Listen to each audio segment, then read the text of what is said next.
बोलिए भारत माता की, भारत माता की। वीर शहीद अमर रहे बोलेंगे, वीर शहीद, वीर शहीद, वीर शहीद। हमारी भारत सरकार की मंत्री श्रीमती दर्शनाबेन जरदोश, फाउंडर प्रेसिडेंट मारुति वीर जवान ट्रस्ट श्री नानू भाई सवालिया, चेयरमैन मारुति वीर जवान ट्रस्ट लालजी भाई डालिया और गवर्नमेंट ऑफ गुजरात में education minister Shri Praful bhai Pansheriya, mayor Surat city Dakshesh bhai Mavani, chairman of anti terrorist front हमारे मित्र श्री एमएस बिट्टा, श्री माथुर भाई सवानी पद्मश्री, श्री लालजी भाई पटेल, श्री प्रवीण भाई घोघारी एमएलए, श्री सावजी भाई ढोलकिया पद्मश्री, श्री गोविंद भाई ढोलकिया, श्री निरंजन भाई जजमेरा प्रेसिडेंट ऑफ बीजेपी और इस कार्यक्रम में मौजूद हमारे सभी भारतीय वीर जवान ट्रस्ट के ट्रस्टी और हमारे शहीद परिवारों के सभी सम्मानित सदस्य, पत्रकारगण और इस मैदान में मौजूद मेरे सभी सम्मानित बहनों एवं भाइयों, सबसे पहले तो मैं मारुति वीर ट्रस्ट के प्रति आभार व्यक्त करना चाहता हूं कि उन्होंने इस बहुत ही संवेदनशील लेकिन भव्य कार्यक्रम में मुझे भाग लेने के लिए आयोजित किया है, आमंत्रित किया है। और मैं जानता हूं बराबर नौजवानों के साथ हमारा रक्षा मंत्री होने के नाते रिश्ता बना रहता है, उनके परिवार के सदस्यों से भी मिलता रहता हूं, जवानों से भी हमारा संवाद का सिलसिला चलता रहता है और उनके परिवारजनों के साथ भी हमारा संवाद का सिलसिला चलता रहता है।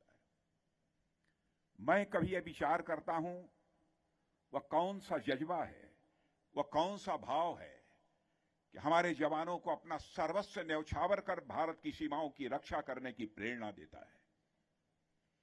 तो मैं इस नतीजे पर पहुंचता हूं कि जब भारत आजाद नहीं हुआ था उस समय चाहे चंद्रशेखर आजाद रहे हों, सरदार भगत सिंह रहे हों, खुदीराम बोस रहे हों, अशफाकुल्लाह खां रहे हों, उनके अंदर प्रखर राष्ट्रीय स्वाभिमान की भावना थी कि उन्होंने भारत माता के पैरों में पड़ी दास्ता की बेड़ियों को काटने के लिए हंसते हंसते फांसी के फंदे को चूम लिया था, तब जाकर यह भारत आजाद हुआ है। और आज भारत आजाद होने के बाद भारत की सीमाओं की सुरक्षा करने का कोई काम कर रहा है तो हमारे भारत के सेना के जवान कर रहे हैं। उन्हें इस बात की चिंता नहीं रहती है कि हम आगे रहेंगे या नहीं रहेंगे, अपना सर्वस्व न्यौछावर करते हैं तो इस देश के लिए करते हैं। और उनके लिए मारुति वीर जवान ट्रस्ट ने जो इस गुजरात की धरती पर अभियान प्रारंभ किया है, मैं उनका सामान्य अभिनंदन नहीं करता हूं बल्कि शीश झुकाकर मारुति वीर जवान ट्रस्ट का मैं अभिनंदन करता हूं। मैं समझता हूं कि गुजरात की भूमि का यह करिश्मा है। यह गुजरात आदि कवि नरसिंह मेहता की जन्मभूमि है, जिन्होंने अपने भक्ति और साहित्य के माध्यम से पूरे समाज को एक सूत्र में बांधने का काम किया था। वैष्णव जन तो तेने कहिए जो पीर पराई जाने रे, यह भी उन्होंने ही कहा था।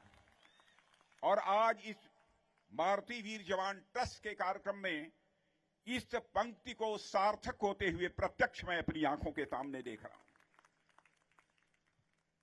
बहनों भाइयों, यह गुजरात की धरती राष्ट्रपति महात्मा गांधी की जन्मभूमि है, जिन्होंने अपने आदर्शों और सिद्धांतों से भारतीय समाज के मन के अंदर न्याय और स्वतंत्रता के प्रति एक हसरत जारी की थी, एक आकांक्षा पैदा किया था।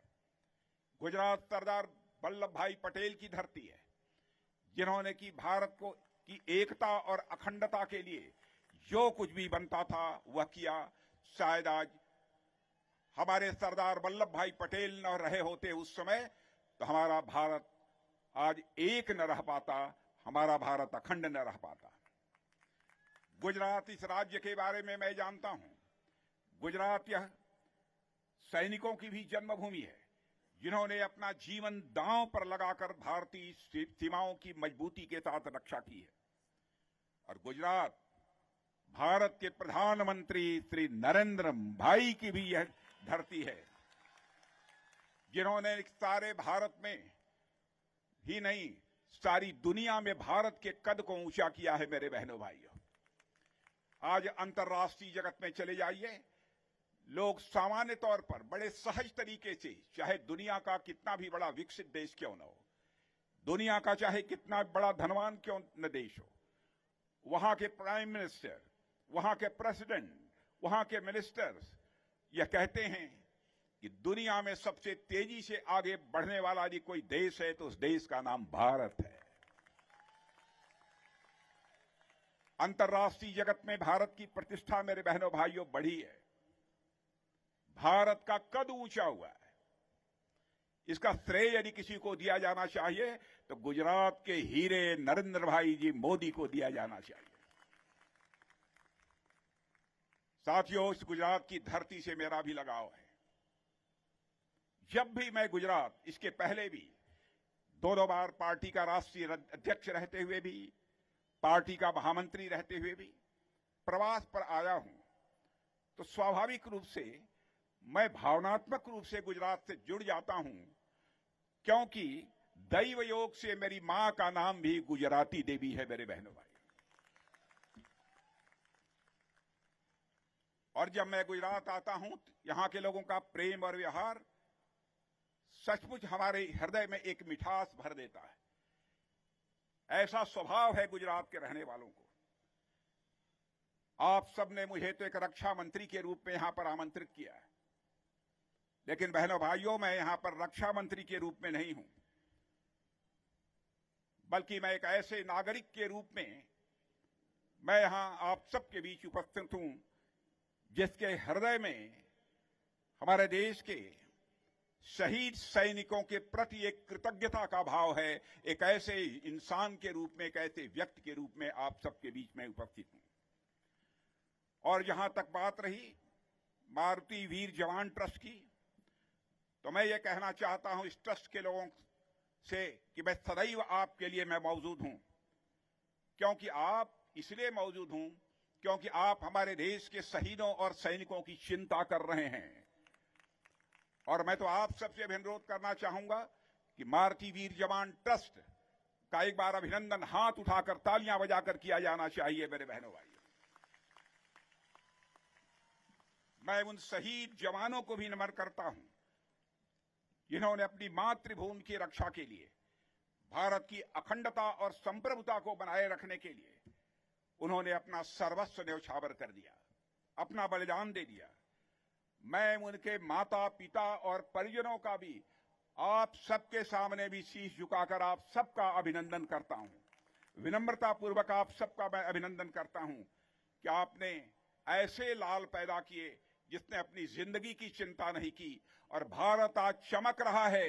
तो मैं समझता हूं कि हमारे वीर जो सेना के जवान हैं, जिन्होंने भारत की सीमाओं की रक्षा के लिए अपनी शहादत दी है, उनके बलिदान के कारण आज भारत अंतर्राष्ट्रीय जगत में चमक रहा है मेरे बहनों भाइयों। साथियों, मैं पहले भी कई मंचों पर इसका जिक्र कर चुका हूं, और आप सब भी जानते हैं कि इस राष्ट्र के सीमा के भीतर जो भी कोई काम कर रहा है, चाहे वह कोई साइंटिस्ट हो, चाहे वह कोई व्यापारी हो, चाहे किसी भी पेशे में लगा हुआ कोई व्यक्ति क्यों न हो, चाहे हम लोग सरकार चला रहे हों, सभी आज यह काम यदि कर पा रहे हैं तो इसलिए सीमा पर तैनात हमारे बहादुर सेना के जवानों ने यह संकल्प लेकर प्रखर राष्ट्रीय स्वाभिमान की भावना अपने कलेजे में भरकर हमारे भारत की सीमाओं की रक्षा कर रहे हैं। इसलिए निश्चिंत होकर हम अपनी जिम्मेदारी का निर्वाह कर पा रहे हैं। हम और आप इंडिया फर्स्ट के रास्ते पर चलने वाले लोग हैं। अब यदि इंडिया फर्श को फॉलो करना है तो उस रास्ते में भी सिक्योरिटी सबसे पहले आती है। इसलिए मैं कहना चाहता हूं कि सिक्योरिटी फर्स्ट का कंसेप्ट ये इंडिया फर्स्ट के कंसेप्ट के साथ ही आता है। साथियों, जब कोई माली पौधा लगाता है तो उसे पता नहीं होता है ये पौधा जब बड़ा हो जाएगा, फल देने लगेगा, फूल आने लगेंगे, तब मैं जिंदा रहूंगा अथवा नहीं रहूंगा। वैसे ही हमारा जवान जब सेना में दाखिला लेता है, सेना में जब भर्ती होता है, तो उसे भी ये पता नहीं होता है कि हम जैसा भारत बनाना चाहते हैं, भारत को जिस तरीके से हम सुरक्षित रखना चाहते हैं, भारत को आगे बढ़ते हुए हम देखना चाहते हैं, यह देखने के लिए मैं इस धरती पर रह पाऊंगा अथवा नहीं रह पाऊंगा। बहनों भाइयों, उसके अंदर भी यह भाव होता है। जब सैनिक किसी युद्ध में जाते हैं तो उन्हें इस बात का बिल्कुल भी आभास नहीं होता कि वह युद्ध की समाप्ति के बाद युद्ध के विजय का उत्सव मनाने के लिए उस उत्सव के कार्यक्रम में वह शिरकत कर पाएंगे, वह शामिल हो पाएंगे। उन्हें इस बात की भी कल्पना नहीं रहती। एक सैनिक जब पूरी सामर्थ्य के साथ, मेरे बहनों भाइयों, मातृभूमि के लिए लड़ता है तो उस समय सैनिक के अंदर यह भाव निकलकर सामने आता है, एक ही भाव, तेरा वैभव अमर रहे मां, हम दिन चार रहे न रहे। यही भाव हम सबके भी अंदर होना चाहिए। सैनिकों का कर्तव्य है, मेरे बहनों भाइयों, मैं कह सकता हूं, उनका यह कर्तव्य, उनका यह दायित्व अपने में बिल्कुल अनोखा है, क्योंकि उन्हें पता है कि रोज उनका सामना मृत्यु से होना है। यह वह बात जानते हैं कि कहीं से भी दुश्मन की कभी भी कोई गोली आ सकती है और वह वीर गति को प्राप्त हो सकते हैं। इसको जानते हुए भी अपना सीना चौड़ा करके, अपना सीना खोलकर सीमाओं की सुरक्षा करते हैं। ऐसा इसलिए होता है कि हमारे सैनिकों के अंदर इस राष्ट्र की सुरक्षा और इस राष्ट्र की जनता के प्रति एक प्रेम का भाव है और उनके अंदर भी एक राष्ट्रीय स्वाभिमान की एक प्रखर भावना है। साथियों, मैं समझता हूं एक समाज के रूप में हम सामूहिक रूप से अपने सैनिकों के ऋणी हैं, हम अपने सैनिकों के कर्जदार हैं। अतः देशभक्ति की सामूहिक भावना के साथ, पैट्रियाटिक नेशनल स्पिरिट के साथ भारतीय वीर जवान ट्रस्ट इस देश के शहीदों का तथा उनके परिवारजनों का जो सम्मान कर रहा है, वह सिर्फ उनकी तरफ से नहीं, बल्कि मैं मानता हूं कि राष्ट्र के तरफ से भी शहीदों के प्रति एक यह बहुत ही विनम्र श्रद्धांजलि है। साथियों, मुझे बतलाया गया है कि इस ट्रस्ट के अनेक मेंबर्स डायमंड बिजनेस से आते हैं। अभी ढोलकिया जी और बहुत सारे लोगों से हमारी भेंट हुई।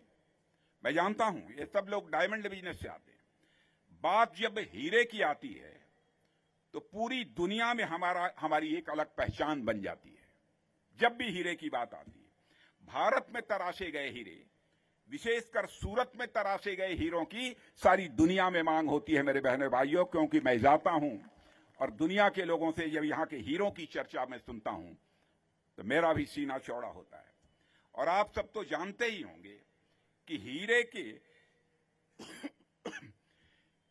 इस व्यापार को ऊंचाइयों तक पहुंचाने वाले हमारे प्रधानमंत्री की प्रेरणा से यहां पर एक डायमंड एक्सचेंज बोलते हैं, उसको क्या बोलते हैं,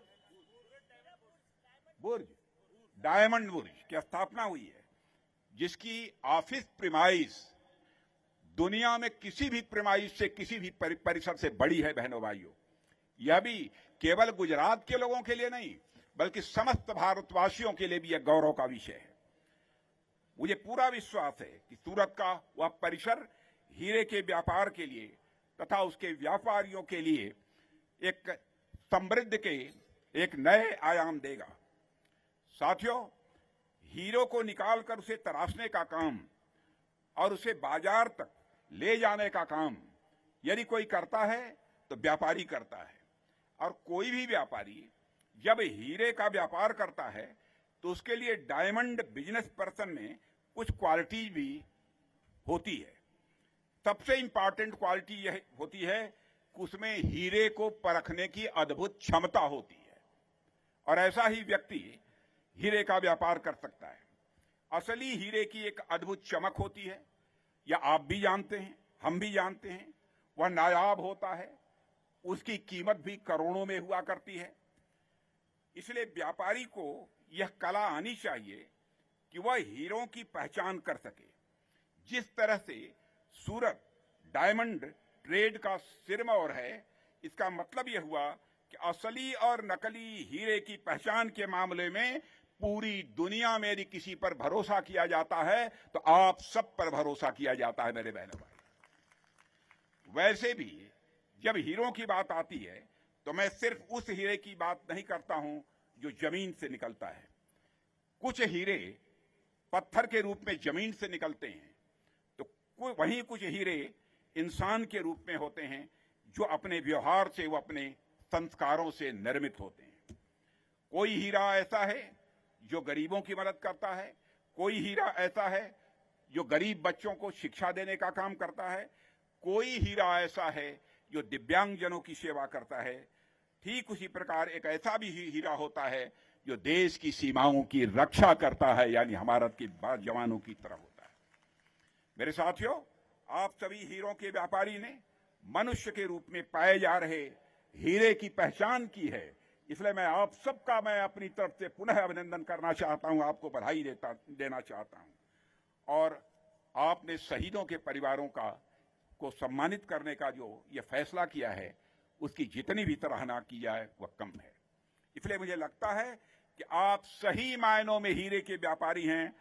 आपको हीरे की सबसे अधिक उचित परख है और आप ट्रू वैल्यू के रियल जज हैं। आप ट्रू वैल्यू के रियल जज हैं, तभी आप हीरों का व्यापार दुनिया भर में कर रहे हैं और भारत का नाम रोशन कर रहे हैं और हिंदुस्तान के हीरों की पहचान करके उन्हें आप सम्मानित भी कर रहे हैं। इस दायित्व का भी आप निर्वाह कर रहे हैं। साथियों, वैसे देखें तो हीरों और हमारे सैनिकों के रूप में हमारे हीरों में कई समानताएं हैं।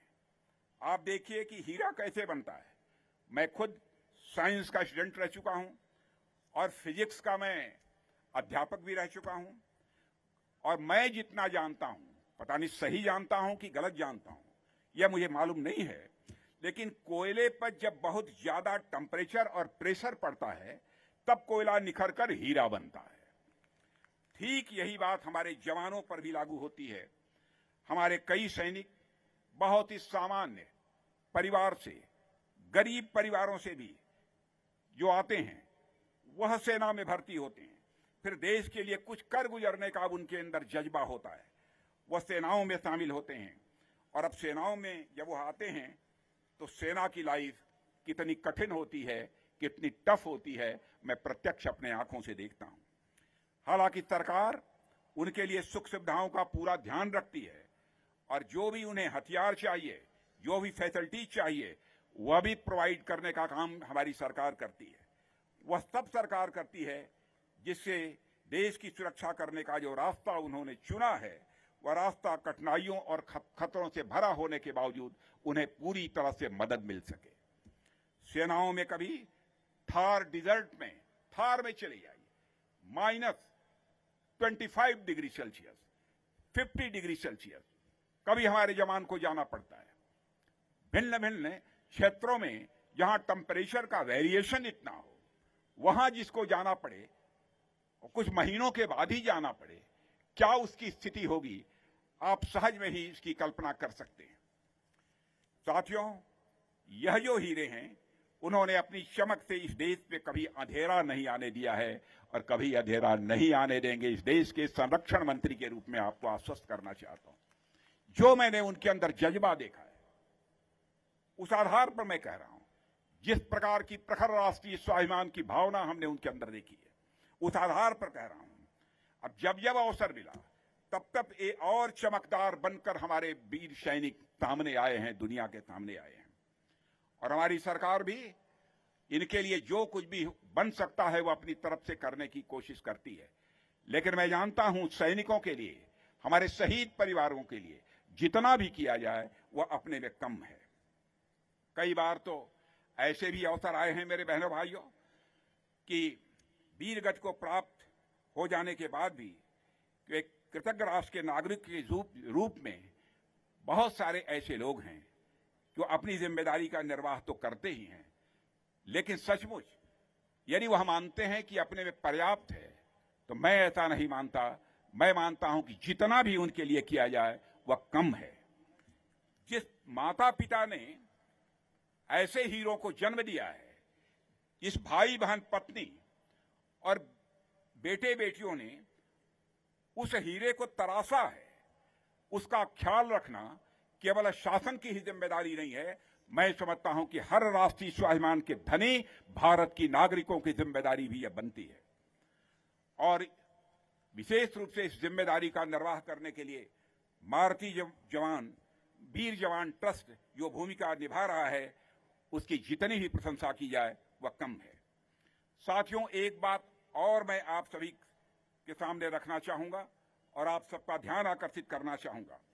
आपने महसूस किया होगा कि कभी कभी कुछ लोग राष्ट्रवाद को स्वार्थ के आगे कमजोर समझते हैं। कुछ लोगों को ऐसा लगता है कि देश प्रेम जैसी चीजें ये सेकेंडरी होती है, दोयम स्तर की होती है। अपना स्वार्थ और अपना पैसा यह सबसे ऊपर होता है। और वो लोग तर्क क्या देते हैं? वह कहते हैं when money talks या when money speaks everybody listens, when money speaks everybody listens। साथियों, ऐसा नहीं है कि पैसे का महत्व नहीं है, वो पैसे का महत्व नहीं है। किसी भी परिवार, समाज और राष्ट्र के संचालन में धन का महत्व होता है। इस सच्चाई को भी कोई नकार नहीं सकता है। बिना धन के ना तो आप अपनी जरूरतों को पूरा कर सकते हैं और ना बिना धन के आप राष्ट्र और समाज का जो विकास करना चाहते हैं वह विकास कर सकते हैं। देश में चाहे शिक्षा हो, स्वास्थ्य हो, इंफ्रास्ट्रक्चर हो आदि पर भी निवेश करने के लिए, इन सब सारे कामों को पूरा करने के लिए भी धन की आवश्यकता है। लेकिन धन ही जीवन में सब कुछ है, ऐसा मान लेना भी कभी उचित नहीं है। और एक कहावत भी है कि money is a means not an and. धन एक साधन है, साध्य नहीं है, यह जीवन का लक्ष्य नहीं हो सकता है। इसलिए मैंने कहा कि इस ट्रस्ट के द्वारा शहीदों का सम्मान यह दिखाता है कि देश प्रेम इस ट्रस्ट के लोगों की प्रायोरिटी है, इनकी प्राथमिकता है। इसलिए पुनः मैं इस ट्रस्ट के लोगों को मैं बधाई देना चाहता हूं, उनका अभिनंदन करता हूं। आप लगातार अपने धन से न सिर्फ अपने समाज और देश का भला कर रहे हैं, बल्कि आप इस धन का सदुपयोग हमारे शहीदों के सम्मान और उनके परिवार की देखभाल के लिए भी आप सब कर रहे हैं। और मैं कह सकता हूं, when money speaks everybody lessons, यह कहने वाली बात जो है यह गलत है, बल्कि मैं कहना चाहता हूं भारत के नागरिकों के बारे में कि when Indian national interest speaks, Indian nationalism speaks, Indian money lessons.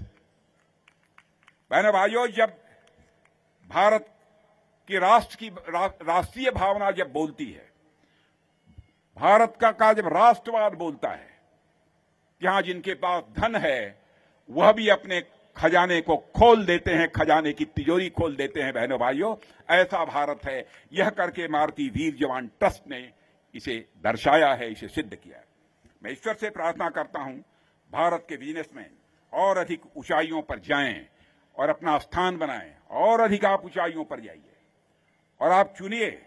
Hindustan में जितने ऐसे भी शहीद परिवार हैं, कोई परिवार ऐसा बचना नहीं चाहिए जिसकी किसी न किसी भी प्रकार से एक बार मदद न हो जाए, और बल्कि इनकी संख्या और आप बढ़ाएं। यह मेरा आपको सुझाव है कि परमात्मा ने आपको कोई कमी नहीं दे रखी है, मैं जानता हूं। और आप सबके कंट्रीब्यूशन को देखते हुए ही भारत सरकार ने इनमें से कुछ लोगों को पद्मश्री की उपाधि से नवाजा है। मेरे बहनों भाइयों, इसी भाव को देखते हुए मैं फिर से अपने वीर जवानों के प्रति श्रद्धांजलि अर्पित करते हुए और उनके परिवारजनों के प्रति हृदय से सम्मान की अभिव्यक्ति करते हुए और यहीं पर भारतीय वीर जवान ट्रस्ट के प्रति भी एक आभार व्यक्त करते हुए अपना निवेदन समाप्त करता हूं। आप सबको बहुत बहुत धन्यवाद। बहुत बहुत धन्यवाद आदरणीय रक्षा